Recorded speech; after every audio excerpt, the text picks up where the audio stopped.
लगाएगा, मुझे अपना बनाएगा।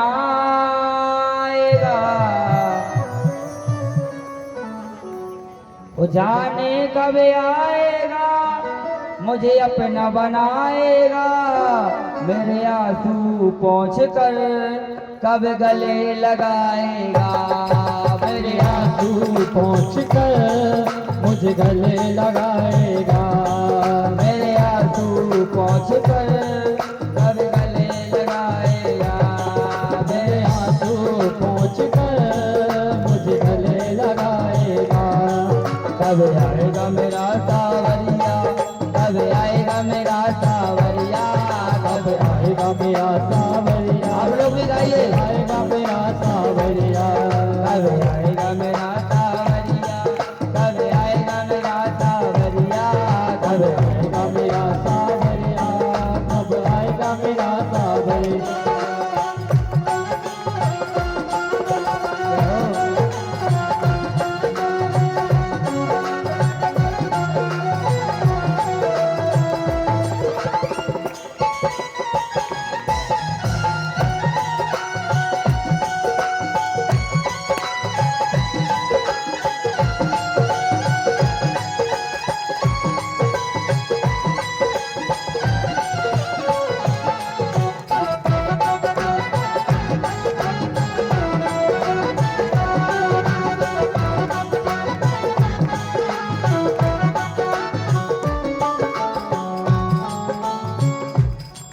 क्या कहते हैं कभी कि थक गए नैन मोरे दया से भी काम लो। थक गए नैन मेरे दया से भी काम लो।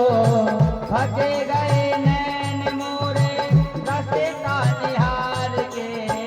थक गए नैन मेरे रस्ता निहार के। क्या कहते हैं कभी समाज बन रहा क्योंकि लिखा नहीं है, वो तो अचानक से मन में याद आ गया, इसलिए सुनो। थक गए नैन मोरे रस्ता निहार के। थक गए नैन मेरे रस्ता निहार के। ओ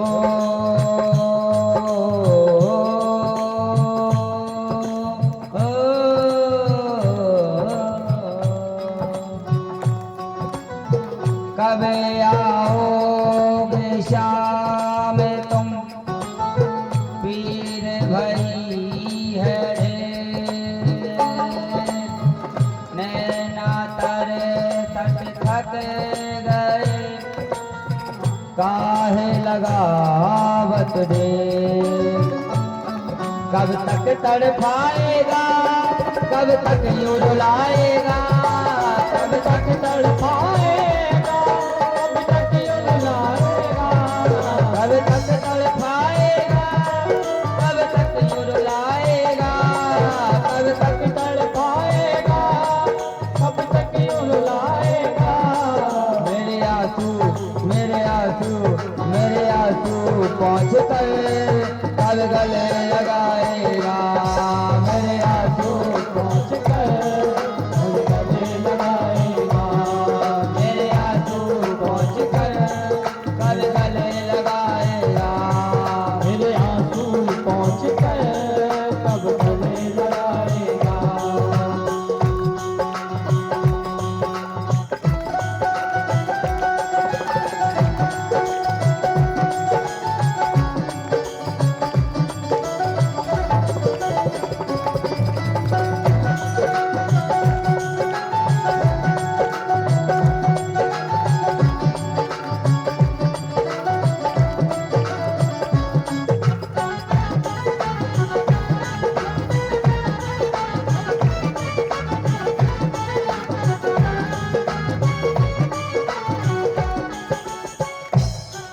जाने कब आएगा, मुझे अपना बनाएगा। जाने कब आएगा, मुझे अपना बनाएगा। मेरे आंसू पहुँच कर कब गले लगाएगा। मेरे आंसू पहुँच कर मुझे गले लगाएगा। मेरे आंसू पहुँच कर मुझे गले लगाएगा। गले लगाएगा, मुझे गले लगाएगा, मुझे गले लगाएगा। बोले भक्त वत्सल भगवान की जय। सजनों, वहीं पर सारे दैत्य कुमार भगवान का कीर्तन कर रहे थे। तो कीर्तन की आवाज हिरण्यकश्यप तक पहुंची और हिरण्यकश्यप ने जोर से अट्टहास लगाई। तब सब लोग नाच रहे थे, गुरुजी भी नाच रहे थे, सब लोग नाच रहे थे। कथा बहुत लंबी है पर संक्षिप्त में हम आपको सुनाते जा रहे हैं। तब जाकर के प्रहलाद जी को हिरण्यकश्यप ने पकड़ा, कहा ये बता बेटा दुष्ट, आखिर तू किसकी दम पे उड़ रहा है? कहा पिताजी, जिसकी दम पर आप बोल रहे हैं उसकी दम पर हम उड़ रहे हैं। बोले तेरा ईश्वर कहाँ है? बोले पिताजी मेरा ईश्वर कहाँ नहीं है, जिसकी दम पर आप बोल रहे हैं वो भी मेरे ईश्वर की ही कृपा है। बोले अच्छा? बोले हाँ। बोले क्या इस खम्भे में भी भगवान है, तेरा ईश्वर है? बोले हाँ। जैसे ही प्रहलाद जी ने हाँ कहा तो उसमें से नरसिंह, प्रहलाद जी ने हाँ कहा तो दौड़ लगा करके गदा के प्रहार से खंबे में जैसे हिरणाक्ष ने मारा, उसमें नरसिंह भगवान प्रकट हो गए। बोलो नरसिंह भगवान की।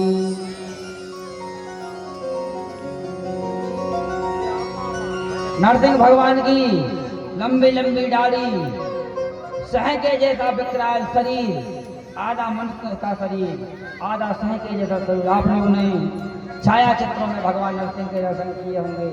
बड़े बड़े नाखून, बड़े बड़े दांत और भौंकार लगा रहे हैं ऐसे।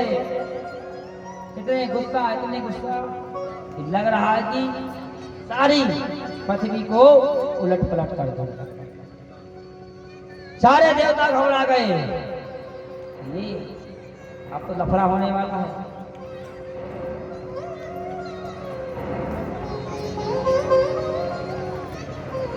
और जैसे ही नरसिंह भगवान को मारने के लिए हिरण्यकश्यप ने फिर प्रयास किया, तब भगवान ने, हिरण्यकश्यपु ने भगवान को मारने का प्रयास किया। तो भगवान ने उसको पकड़ा और अपनी दोनों जंघाओं पर जाकर दहली पर बैठा दिया।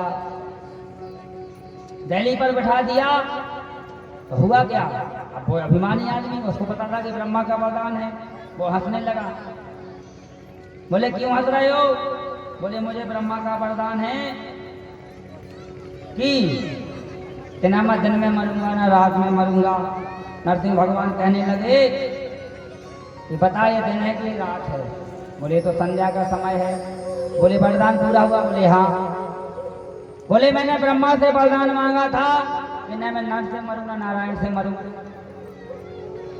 तो भगवान ने कहा बता कि मैं तुझे कैसा दिख रहा हूं? ना तो मनुष्य दिख रहा हूं और ना भगवान दिख रहा हूं। विकराल बब्बर शेर के जैसा शरीर। वह कहता है कि मैंने भगवान से, ब्रह्मा से वरदान मांगा था कि न मैं अस्त्र से मरूं ना शस्त्र से मरूं। भगवान ने कहा लंबे लंबे नाखून है ना, तो तेरे लिए स्पेशल हथियार तैयार कराए हैं। बोले मैंने ब्रह्मा से वरदान मांगा था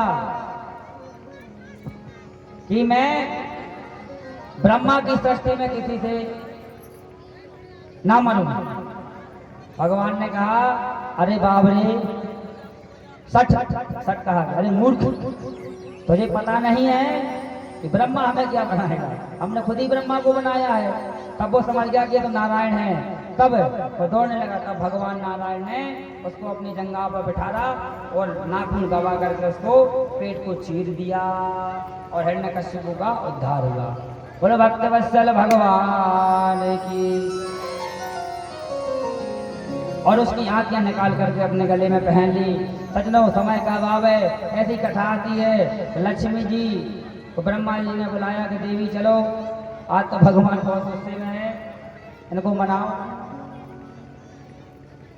तब लक्ष्मी जी आई, मेकअप वेकअप करके, अरे तुम टेंशन लो, हम तो मना लेंगे। जनवर आप लोग पाँव दबाते, हमारी बात नहीं मानेंगे, किसकी मानेंगे। तो जैसे ही लक्ष्मी जी आई, तो लक्ष्मी जी ने जब भगवान नरसिंह के स्वरूप को देखा, तो नरसिंह भगवान ने एक बार हुंकार लगाई, तो सीधी एक सांस यहाँ ली और दूसरी से बैकुंठ धाम में। बोले भैया तुम जानो तुम्हारा काम जाने, ऐसा भेष ना हमने कभी देखा है और ना हम मना पाएंगे। तब जाकर के प्रहलाद जी ने नरसिंह भगवान की बहुत सुंदर स्तुति की और प्रहलाद जी से कहा कि बेटा अब तुम अपने राज्य को संभालो और मांगो तुम्हें क्या वरदान चाहिए। तब प्रहलाद जी ने कहा कि प्रभु भले मेरे पिताजी ने आपसे दोष किया पर इनका उद्धार हो जाए, इनकी मुक्ति हो जाए, हम चाहते हमारे पिता का कल्याण हो जाए। तब भगवान ने कहा कि बेटा पुत्रवती जगती जग सोई रघुपति भगति जासु सुत होरी। जिस खानदान में एक भक्त पुत्र होता है उस खानदान 21 पीढ़ियां पहले की और 21 पीढ़ियां पीछे की और 21 पीढ़ियां आगे की तर जाती हैं।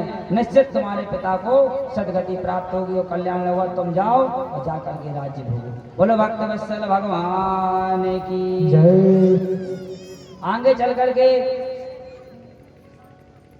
2 मिनट के लिए कीर्तन, इसके बाद कुछ चर्चा, फिर भगवान के जन्म की कथा में हम प्रवेश करेंगे। बोलो भक्तवत्सल भगवान की। कर दो भैया, लाइट बंद कर दो हमारी तरफ उच्चारण